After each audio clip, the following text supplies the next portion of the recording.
Meet the new challenges of our decades-old institutions and approaches, they must be updated to keep peace with the world. We have to bring in more leadership and capability that exists everywhere, especially from regions that have not always been fully included. We have to grapple with the challenges that are more connected and more complex. And we have to make sure we're delivering for people everywhere, not just somewhere, everywhere. Simply put, the 21st century results are badly needed. They're needed to move us along. That starts with the United Nations, starts right here in this room. In my address to this body last year, I announced the United States will support expanding the Security Council, increasing the number of permanent and non-permanent members.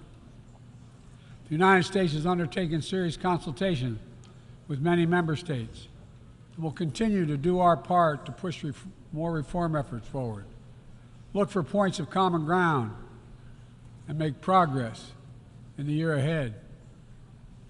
We need to be able to break the gridlock that too often stymies progress and blocks consensus on the Council. We need more voices, more perspectives at the table. The United Nations must continue to preserve peace, prevent conflict, and alleviate human suffering. And we embrace nations stepping up to lead in new ways and to seek new breakthroughs on hard issues. For example, on Haiti, the Caribbean community is facilitating a dialogue among Haitian society. I thank President Ruto of Kenya's, I thank him for his willingness to serve as the lead nation of a UN-backed security support mission. I call on the Security Council to authorize this mission now. The people of Haiti cannot wait much longer. The United States is working across the board to make global institutions more responsive, more effective, and more inclusive. For example, we've taken significant steps to reform and scale up the World Bank, expanding its financing to low and middle-income countries so it can help boost progress toward meeting the Sustainable Development Goals and better address interconnected challenges like climate change and fragility. Under the new president of the World Bank, change is already taking root.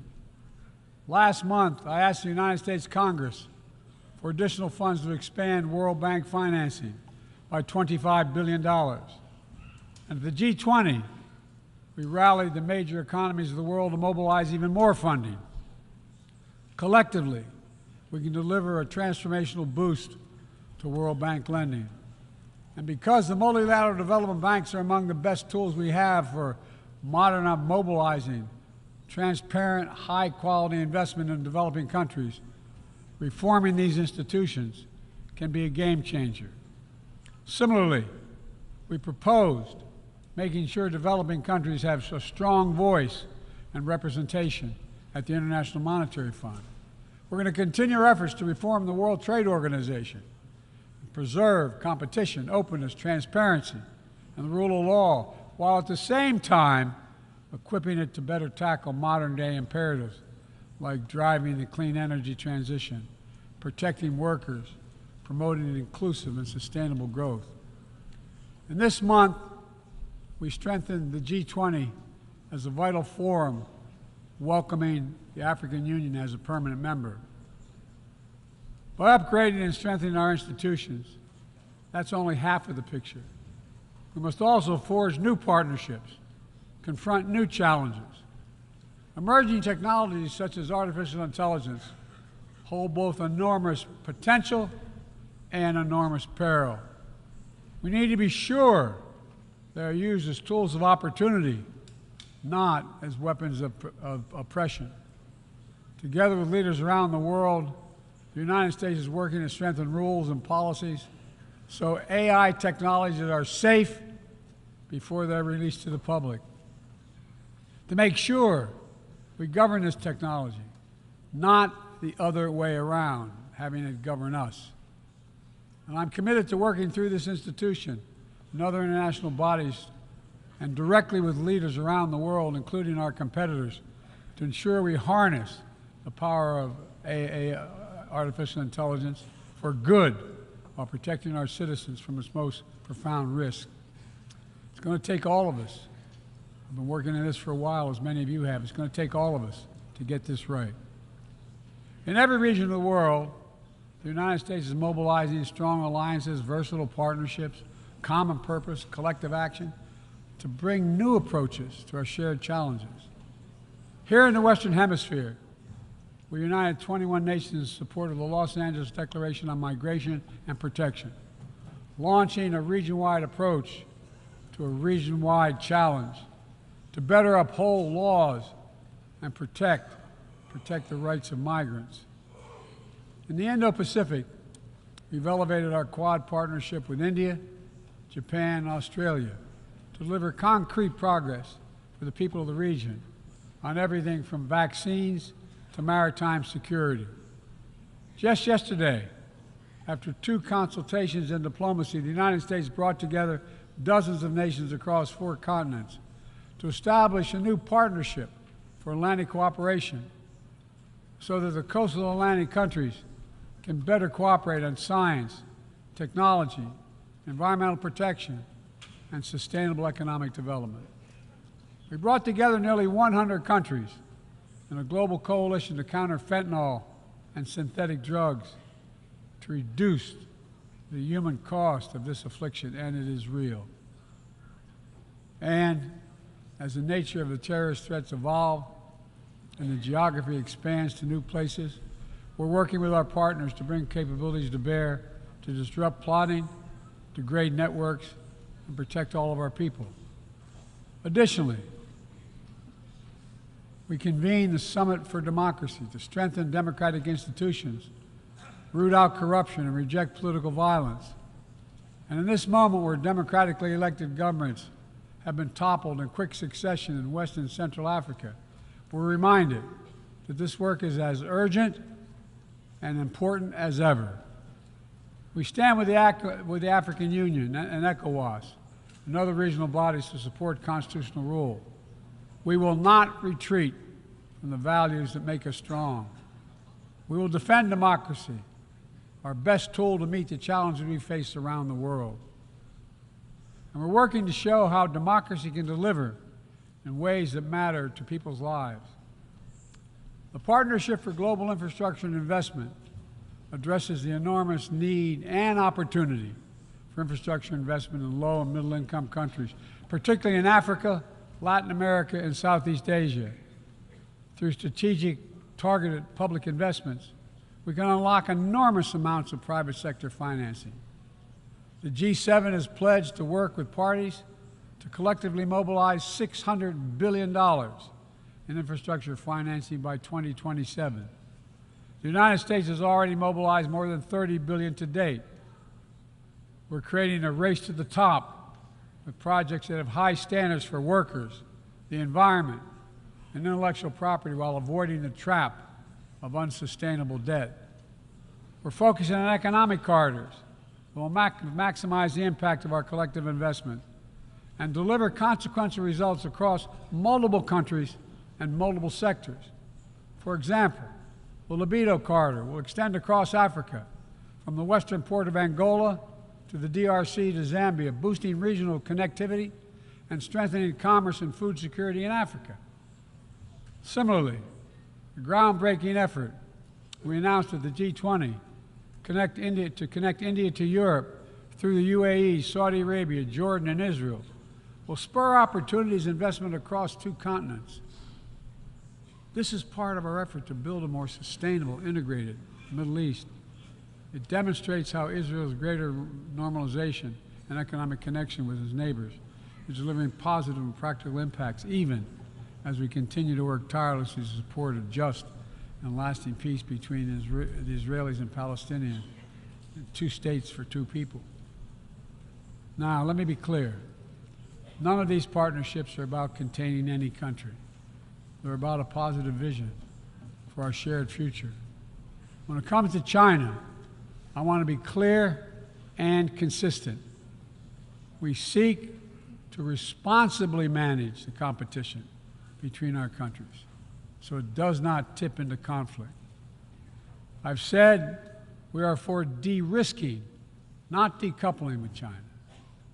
We will push back on aggression and intimidation and defend the rules of the road, from freedom of navigation to overflight to level economic playing field that have helped safeguard security and prosperity for decades. But we also stand ready to work together with China on issues where progress hinges on our common efforts.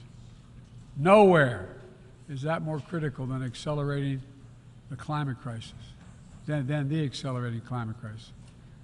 We see it everywhere.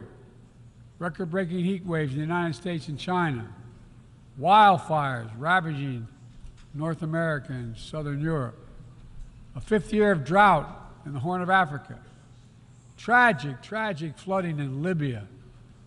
My heart goes out to the people of Libya. That's killed thousands of people. Together, these snapshots tell an urgent story of what awaits us if we fail to reduce our dependence on fossil fuels and begin to climate-proof the world. For one day, my administration, the United States, has treated this crisis as an existential threat from the moment we took office, not only for us, but for all of humanity. Last year, I signed into law in the United States the largest investment ever anywhere in the history of the world to combat the climate crisis and help move the global economy toward a clean energy future. We're also working with the Congress to quadruple our climate financing to help developing countries reach their climate goals and adapt to climate impacts. And this year, the world's on track to meet the climate finance pledge that made under the Paris Agreement, $100 billion to raise collectively. But we need more investment from public and private sector alike, especially in places that have contributed so little to global emissions, but face some of the worst effects of climate change, like the Pacific Islands. The United States is working directly with the Pacific Island Forum to help these nations adapt, build resilience to the climate impacts, even as we lead the effort to build innovative new partnerships that attack the global challenges from all sides.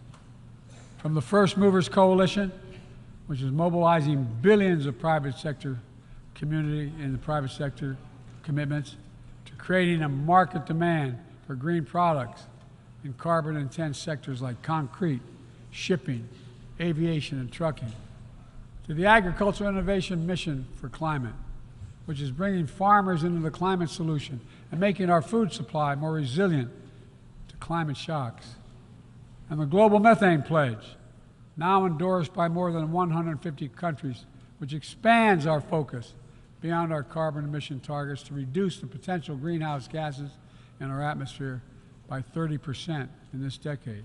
It's all within our capacity.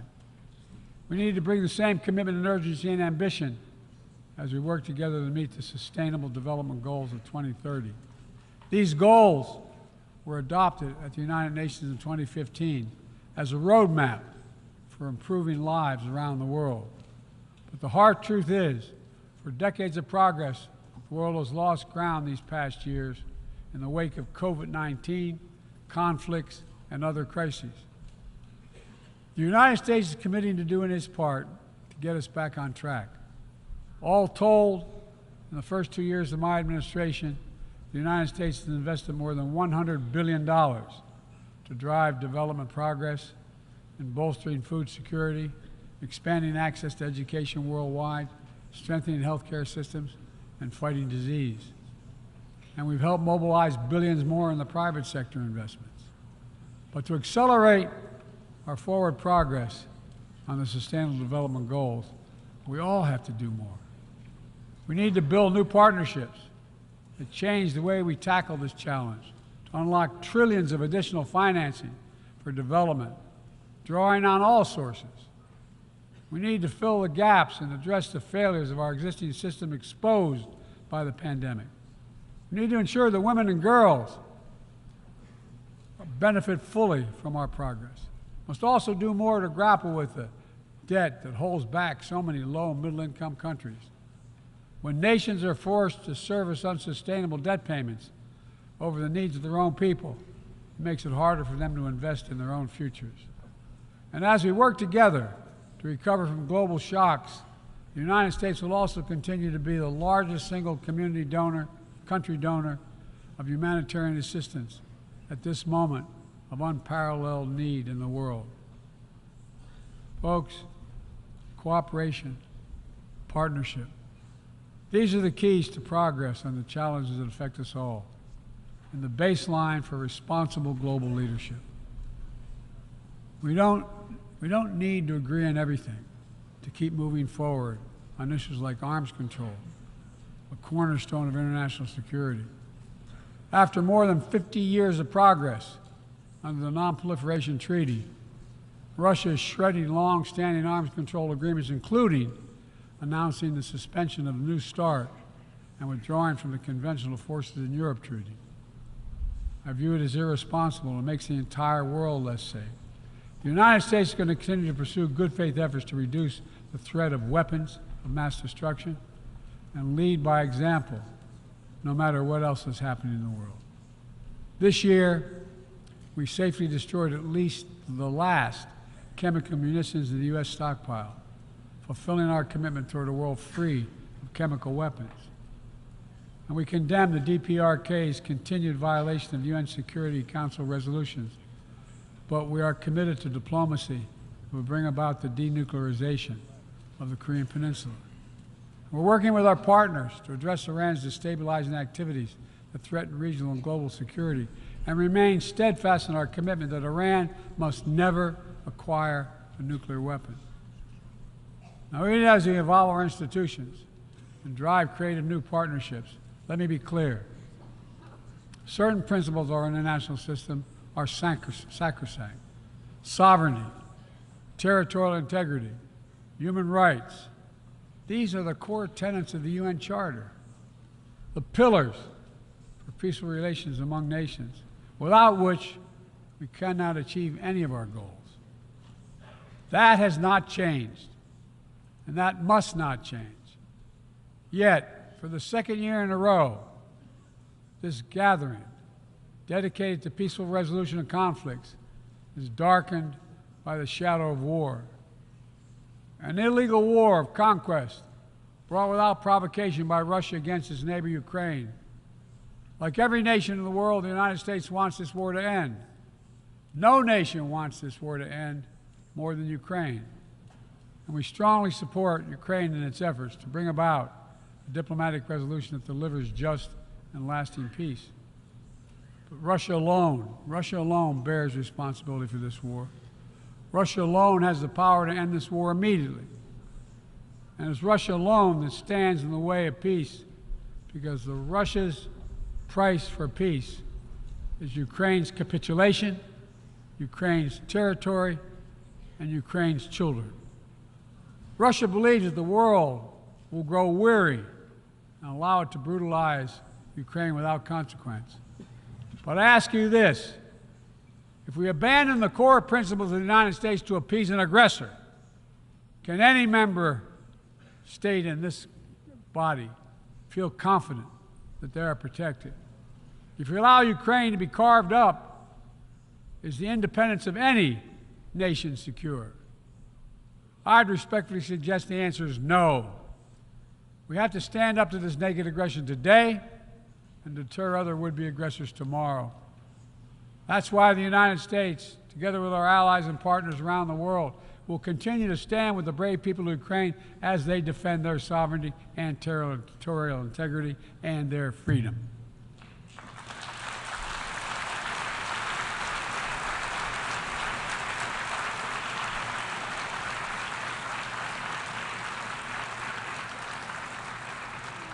It's not only an investment in Ukraine's future, but in the future of every country that seeks a world governed by basic rules that apply equally to all nations and uphold the rights of every nation, no matter how big or small.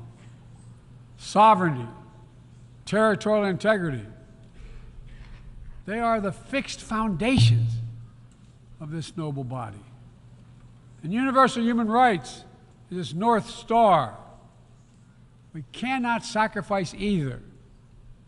75 years ago, Universal Declaration of Human Rights captured a remarkable act of collective hope. I say that again, collective hope. Drafted by a committee representing different regions, faiths, philosophies, and adopted by the entire General Assembly. The rights contained in the Declaration are elemental and enduring. And while we still struggle to uphold equal and inalienable rights of all, they remain ever steady and ever true. We cannot turn away from abuses, whether in Xinjiang, Tehran, Darfur, or anywhere else. We have to continue working to ensure that women and girls enjoy equal rights and equal participation in their societies. That indigenous groups, racial, ethnic, religious minorities, people with disabilities do not have their potential stifled by systemic discrimination. That the LGBTQI plus people are not prosecuted or targeted with violence because of who they are. These rights are part of our shared humanity. They're absent. When they're absent anywhere, their loss is felt everywhere. They are essential to the advancement of human progress that brings us together. My fellow leaders, let me close with this. At this inflection point in history, we're going to be judged by whether or not we live up to the promises we made to ourselves, to each other, to the most vulnerable, and to all those who will inherit the world we create, because that's what we're doing. Will we find within ourselves the courage to do what must be done, to preserve the planet, to protect human dignity, to provide opportunity for people everywhere, and to defend the tenets of the United Nations? There can only be one answer to that question. We must, and we will. The road ahead is long and difficult, but if we persevere and prevail, if we keep the faith in ourselves and show what's possible, let's do this work together. Let's deliver progress for everyone. Let's bend the arc of history for the good of the world, because it's in our power to do it. Thank you for listening. You're kind.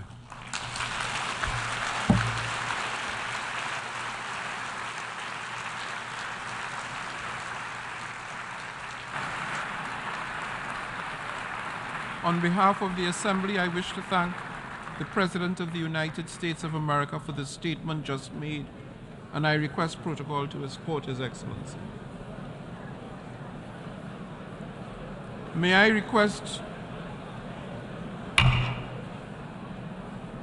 request representatives to remain seated while we suspend the meeting for 5 minutes before resuming to hear the next speaker.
meeting is resumed and you can Yeah. connect.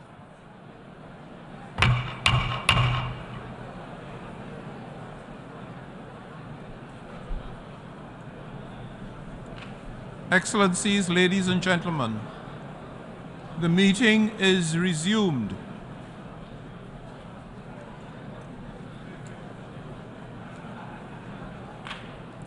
The Assembly will hear an address by His Excellency Gustavo Petro Urrego, President of the Republic of Colombia. I request protocol to escort His Excellency.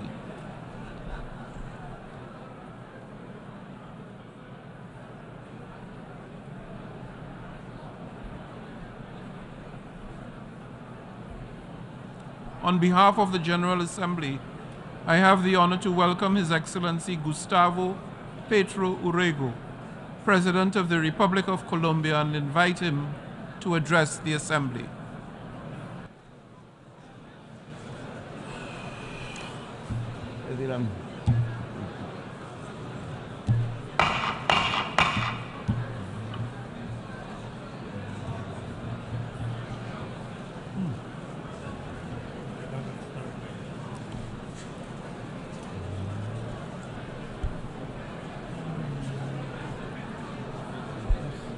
Extraordinary.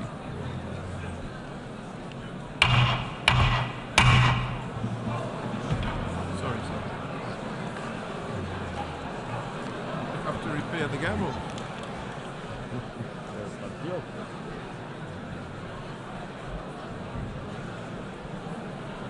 This is extraordinary. Excellencies, ladies and gentlemen, can I ask that the Assembly come to order to receive the statement of His Excellency Gustavo Petro Urrego, President of the Republic of Colombia. Thank you. Gracias, Antonio, Denis, mi esposa Verónica y Antonella, mi hija menor, aquí presentes. Pasé por Santiago de Chile hace una semana, desde ahí viene mi viaje para conmemorar los 50 años de un golpe brutal, homicida, sanguinario contra el presidente Salvador Allende. Luego llegué a mi país, un barrio popular de Medellín, donde antes la mafia seducía a jóvenes para entregarles la posibilidad de aprender programación de computadores. Luego llegué a La Habana, país injustamente bloqueado, al que un presidente de mi país sugirió y lo logró, que se le incluyera en la lista de países terroristas solo porque había ayudado a hacer la paz en Colombia. Y ahora vengo aquí, compañeras y compañeros, a leer este discurso. En este año que ha pasado desde el último discurso que di en Naciones Unidas, no hemos visto sino profundizar lo que los ricos reunidos en Davos llamaron la policrisis. La guerra sigue, el hambre continúa, la recesión aumenta y la crisis climática ha mostrado sus dientes como nunca, llevándose decenas de miles